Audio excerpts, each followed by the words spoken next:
A house built when Texas was still a republic is at the center of a major project up in Klein. The goal is to relocate the historic home in order to help teach about the area's past. Jason Miles with a closer look. In an area where tract homes now fill former farmland, this old house is getting a lot of attention. Behind me is the Martin Frank House. Klein Historical Foundation Director Steve Baird believes it's the oldest home in the area, dating to around 1840 when it was located in what was then the Republic of Texas. The area itself didn't have a name just yet. It was known as Big Cypress. It was an area just of farmers, most of them being Scottish, French, and German immigrants, largest majority being German immigrants like the Frank family behind me. Generations of the family lived in the house, seen here in a photo from way back in 1895.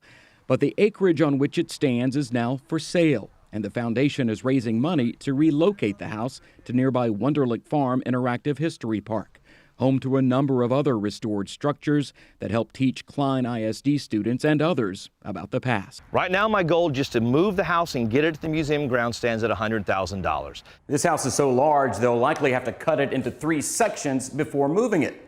This section, this one, and that one.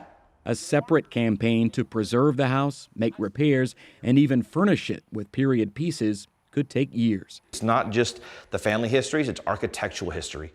A touchstone to the early days of one of Harris County's growing communities. We want the people that are now moving into this area, up to 2,000 to 3,000 people every few months settling this area now. We want them to know what makes Klein unique, and even this part of Texas unique. And that comes from preserving houses in the history such as this house. In Klein, Jason Miles, KHOU 11 News.